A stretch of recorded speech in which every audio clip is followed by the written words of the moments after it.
అయ్యప్ప యాత్రకి మహిళలు వెళ్ళొచ్చు.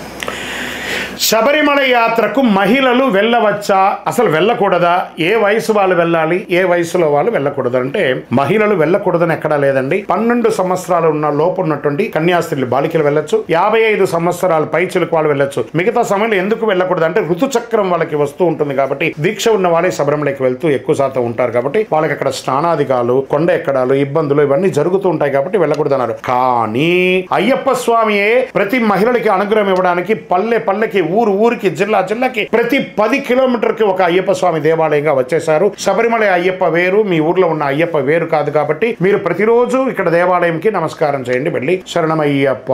కార్తీక మాసంలోనే అయ్యప్ప మాల వేయడానికి గల ముఖ్య కారణం ఏంటి? కార్తీక మాసంలోనే ఎందుకు మాల వేయాలి? ఇంకో నెల వేయొచ్చు కదా. 127 రోజులు శబరిమల గుడి తెరుస్తారండి. ఈ 60 రోజులు, దాని తర్వాత ప్రతి నెల 5 రోజులు, స్వామివారి పుట్టినరోజు అప్పుడు ఒక 15-20 రోజులు తెరుస్తారు. అప్పుడంతా కూడా అన్ని రకాలైనటువంటి ఋతువులు మారుతుంటుంది. కానీ ఇక కార్తీక మాసంలో ఈ ఋతువులో చల్లగా ఉంటుంది. ఆ చల్లటి కాలంలో చన్నీటి స్నానం చేయడం వల్ల ఆరోగ్యం బాగుంటుంది. భూమి మీద పడుకోవడం వల్ల ఆ భూమికి ఆకర్షణ శక్తి ఉంటుంది, నెగిటివ్ అంతా సక్ చేసేస్తుంది, మంచి ఆరోగ్యాన్ని ఇస్తుంది. మనము బెడ్ మీద పడుకునే వాళ్ళం, కింద పడుకుంటున్నాం, చెప్పులు లేకుండా నడుస్తున్నాం, అక్యుప్రెషర్ అవుతుంది, ఏకభుక్తం చేస్తున్నాం. ఇవన్నీ కూడాను ఉష్ణేన శీతలం అన్నట్టుగా ఈ యొక్క శీతలకాలంలో ఇవన్నీ కూడా ఆరోగ్యంగా బాగుంటుంది. ఇది వచ్చే సైంటిఫిక్. ఇంకా భక్తికి వచ్చేసేటప్పటికి కార్తీక మాసం శివునికి చాలా ఇష్టమైనటువంటి రోజు, మార్గశిర మాసం అనేటప్పుడు విష్ణుకి ఇష్టమైనటువంటి రోజు. శివ విష్ణుని యొక్క పుత్రుడు కాబట్టి ఈయన యొక్క దీక్ష అంతా కూడాను కార్తీక మాసంలోను ధనుర్మాసంలోను చేయడం అనేది చాలా విశేషమైనటువంటి ఫలితాన్ని ఇస్తుంది కాబట్టి కార్తీక మాసాన్ని ఎంచుకున్నారు. ఇలానే వెళ్ళాలని ఉంది, లేదని మేము మాకు వీలున్నప్పుడు వెళ్తామంటే అది మీ యొక్క విద్యుత్కే వదిలేస్తున్నాం. ఆ సమయంలో మీ యొక్క ఆహార నియమాలు, ఆ వాతావరణ దీన్ని దృష్టిలో పెట్టుకుని ఎలా చేయాలనుకుంటారో అలా చేయండి. కానీ ఎలా అయినా చేయాలని అనుకుంటున్నారు కదా, అదే ఒక గొప్ప విషయం కాబట్టి కార్తీక మాసంలో దీక్ష తీసుకునే ఒక పద్ధతి ఇది. శరణమయ్యప్ప. అయ్యప్ప స్వామికి ఏ నైవేద్యాలు మహా ఇష్టం? అయ్యప్ప స్వామికి ఏమంటే బాగా ఇష్టం, ఏ నైవేద్యం అంటే బాగా ఇష్టం? కర్పూరం అంటే తనకెంతో, పానకమంటే మరి ఎంతో, శరణన్న పదములు ఎంతెంతో ఇష్టం స్వామికి. ఆ స్వామికి ఏమంటే ఇష్టం అంటే స్వామి శరణ మొక్కలక్కులు. కొంతమంది ఏం చెప్తారు, జై శ్రీరామ్ అంటారు, జై హనుమాన్ అంటారు, ఓం నమ శివాయ అంటారు, పలకరించుకునేటప్పుడు గుడ్ మార్నింగ్, గుడ్ ఆఫ్టర్నూన్ చెప్తారు కదా. ఈ యొక్క అయ్యప్ప కాన్సెప్ట్ లో అందరూ కూడా స్వామి శరణం అంటారు. ఈ స్వామి శరణం అనేది ఋషి ప్రోక్తం పూర్వాణం, ఋషికాలం నుంచి ఒక స్వామి శరణం అనేది చెప్పడం జరుగుతుంది. అలాంటి స్వామి శరణం అంటే అయ్యప్పకు చాలా ఇష్టం. అరవడ పాయసం అంటే ఇష్టం, పంచామృతం అంటే ఇష్టం. ఇవన్నీ లౌకికంగా, అన్నిటికంటే స్వామికి కనెక్ట్ అయ్యేది శరణమన్న ప్రతి వారికి స్వామి సొంతం, స్వామి కోవెలలో కులమతాలు అడ్డురావు, ఒక్కసారి పిలిచిన పలికేటి దైవం స్వామి కోటాను కోటులకు ఇష్టదైవం. శరణమయ్యప్ప. మాల వేసుకోలేని వారు 41 రోజులు దీక్షా నియమాలు పాటించి పూజ చేసుకుంటే ఫలితం ఉంటుందా? మాల వేసుకోలేని వాళ్ళు 41 రోజులు దీక్ష ఉంటే ఫలితం ఉంటుందంటే ఇది ప్రశ్నలోనే. దీక్ష అంటేనే మాల కదా, అంతే. దీక్షలు లేకపోతే దీక్షలు ఏంటంటే భక్తిగా మీరు ఎన్ని రోజులైనా పూజ ఉండండి, కానీ నేను మండలకాలం ఉంటున్నానే దానికి ఒక వేషం, ఒక ఇది పెట్టుకోకండి. మాల వేసుకుంటే మండలకాలం ఉండాల్సిందే. మాల వేసుకోకుండా మీరు పూజించడంలో తప్పలేదు, ఎక్కువ పూజ చేసుకోవచ్చు. దాన్ని మండల కాలము అని చెప్పకండి. మీరు స్వామి గారిని పూజిస్తున్నారని అర్థం. శరణమయ్యప్ప. గురుగారు, అయితే మాలేసుకున్న ప్రతి ఒక్కళ్ళు ప్రతిరోజు ఒక్కొక్క దేవాలయాన్ని సందర్శిస్తూ ఉంటారు. అంటే ఈ రోజు ఈ పలానా వారం ఒక దేవాలయానికి వెళ్ళాలని ఉంటుందా, లేకపోతే ఏ దేవాలయానికి వెళ్ళొచ్చు?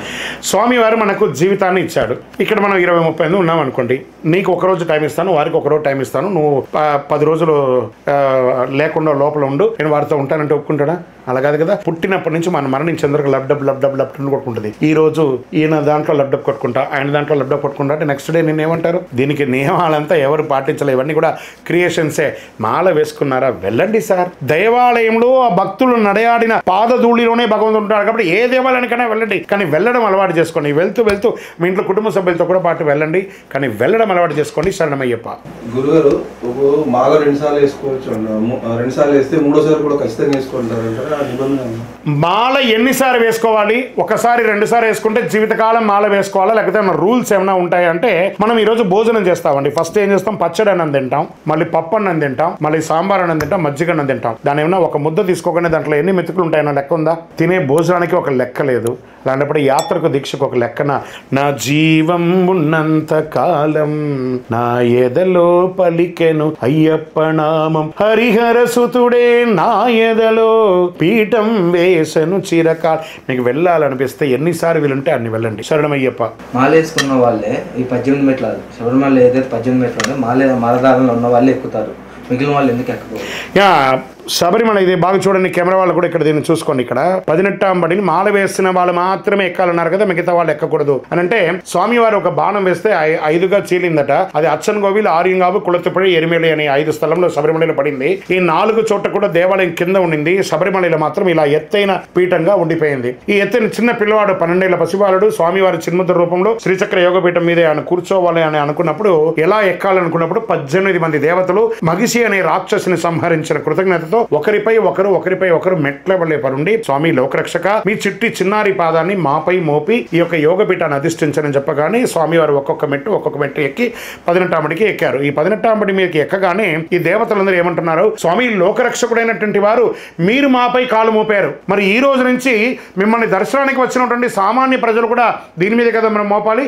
మీరు వాళ్ళు ఒకటేనా అంటే కాదన్నారు. మరి ఎలా చేయాలయ్యా, మీకు తత్సమానులుగా ఉన్న వాళ్ళు మాత్రమే మాపై కాలు మోపాలి. ఎలా? ఒక మండల కాల బ్రహ్మచర్య దీక్ష ఉండి సదా సర్వకాల సర్వావస్థల యందు మీ నామస్మరణ చేసుకుంటూ మీ పవిత్రమైనటువంటి ఇరుముడి నీ తల మీద పెట్టుకొని ఒక్కొక్క మెట్టుగా ఎక్కిన వాళ్ళకి మాత్రమే మీరు అనుగ్రహం ఇయ్యాలి అని అంటారు. అప్పుడు వెంటనే అయ్యప్ప స్వామి అడుగుతున్నట్టు, సామాన్య ప్రజలయ్యా వాళ్ళకి అంత అర్థం కాకపోతే ఎలా చేస్తాము అని అంటే, అలా కాదండి, వాళ్ళకి ఇలా మా పైన కాలు మోపాలంటే వాళ్ళు ఇవన్నీ చేయాల్సిందే, ఇది స్టాండర్డ్ SOP అని అన్నారు. మరి దీనికి ఏం చేయాలి? వెంటనే స్వామి వారు ఏమన్నారు, దీక్ష తీసుకుని వచ్చిన వాళ్ళు 18వ మెట్టు మీద రండి, దీక్షలో లేని సివిల్ స్వాములు ఇటుపక్క ఉత్తర భాగంలో ఇక్కడ ఒక మెట్లు ఉంటుంది, ఇలా వచ్చి స్వామివారిని దర్శనం చేసుకుంటారు. కాబట్టి ఎవరైనా స్వామివారి దగ్గరికి వెళ్ళి దర్శనం చేసుకోవచ్చు. దీక్షలో ఉన్న వాళ్ళకి మెట్లు, సివిల్గా ఉన్న వాళ్ళకి సైడ్ మెట్లు ఉన్నాయి కాబట్టి ఎవరైనా వెళ్ళొచ్చు దర్శనానికి. శరణమయ్యప్ప. గురుగారు, ఇంట్లో తండ్రి కానీ ఎవరైనా చనిపోయినా 3 నెలలు అయింది అనుకోండి, మాల వేయచ్చా వేయకూడదా అంటే ఏం చెప్తారు? ఎవరు చనిపోతే ఎప్పుడు మాల వేసుకోవాలి ఇది వరకు, లేదా దీక్షలో ఉండగా చనిపోతే ఏం చేయాలి, ఇది 2 రకాలుగా కూడా మనం అనుకుందాం. ఎవరు చనిపోతే అంటే తల్లిదండ్రులు చనిపోతే 1 ఇయర్, భార్య చనిపోతే 1 ఇయర్, పిల్లలు బంధు అన్నదమ్ములు అందరూ చూసుకుంటే 48 రోజులు, దాయాదులు అయితే 13 రోజులు, ఆఖరికి మిత్రుడు చనిపోయినా కూడా 3 రోజులు ఖచ్చితంగా పాటించాలి. ఆ మిత్రుడిని ఇప్పుడు చూడకపోతే జీవితంలో ఎప్పుడు చూడలేం కాబట్టి అప్పుడైనా పోయి తీసుకోవాలి. మాలలో ఉన్నా లేదా మాలలో లేకపోయినా ఇదే పద్ధతిని పాటించాలి. శరణమయ్యప్ప. భార్య చనిపోయిన 1 ఇయర్ వరకు మాల వేసుకోకూడదు, మాల తీసేసేయాలి. తీసేసి మళ్ళీ ఆ యొక్క కాలం అంతా అయిన తర్వాత 48 రోజులు వేసుకోవడానికి సమయం ఉంటే అప్పుడు మాల వేసుకోవాలి. శరణమయ్యప్ప.